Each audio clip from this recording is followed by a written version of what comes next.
warahmatullahi wabarakatuh. Alhamdulillahirabbil alamin. Wassalatu wassalamu ala asrofil anbiya'i wal mursalin wa ala alihi wassohbihi ajma'in. Amma ba'd. Salawat serta salam senantiasa tercurahkan kepada Nabi besar kita, Nabi Muhammad Sallallahu Alaihi Wasallam, para sahabatnya, serta para pengikutnya sepanjang akhir zaman. Hadirin yang dirahmati Allah Subhanahu wa Ta'ala, tak jarang dari kita setiap harinya pasti adanya musibah, peristiwa yang mengecewakan atau mungkin menimbulkan luka batin. Atas dasar itulah, maka dalam menghadapi musibah, kita harus menghadapinya dengan sikap yang sabar.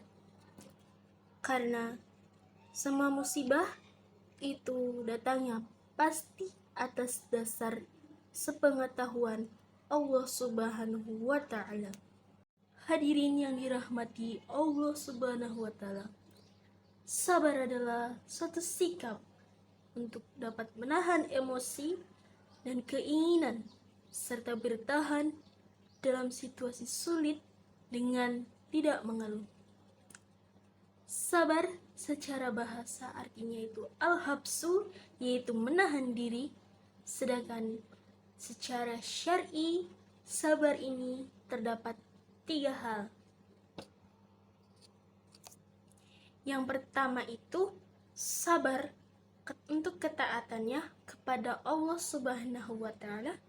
Kemudian yang kedua itu sabar dalam hal-hal yang diharamkan. Yang ketiga itu takdir Allah yang dirasa pahit atau musibah. Saat kita mengalami musibah, Allah Subhanahu wa Ta'ala memerintahkan kepada kita semua untuk menghadapinya dengan 2 hal, yaitu sabar dan sholat. Dalam Quran surat Al-Baqarah ayat 153, Allah Subhanahu wa Ta'ala berfirman, A'udzubillahi minasyaitonirrajim. Bismillahirrahmanirrahim. Ya ayyuhalladzina amanu asta'inu bis-sabri was-shalah. Innallaha ma'as sabirin. Yang artinya, hai orang-orang yang beriman, jadikanlah sabar dan sholat sebagai penolongmu. Sesungguhnya Allah beserta orang-orang yang sabar.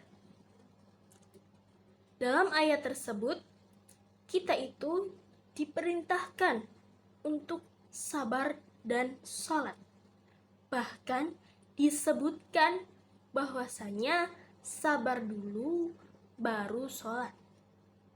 Hadirin yang dirahmati Allah Subhanahu wa Ta'ala, bukan hanya saat mengalami musibah saja kita itu dituntut untuk selalu bersabar.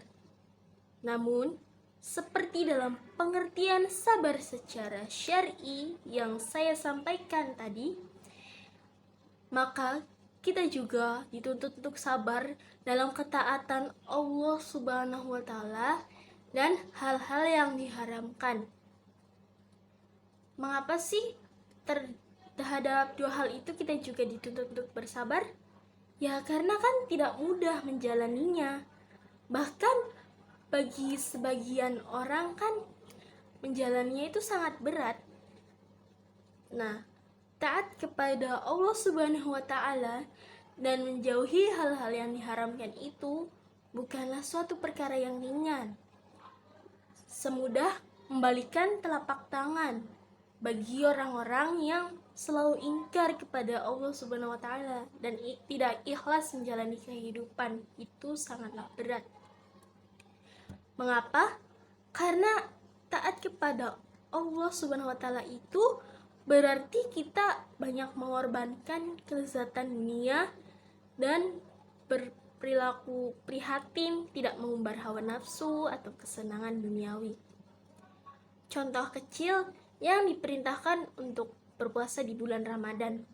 Bukankah puasa ini kita menahan diri dari perkara-perkara yang menyenangkan seperti makan dan minuman yang lezat tidak boleh dikonsumsi saat siang hari.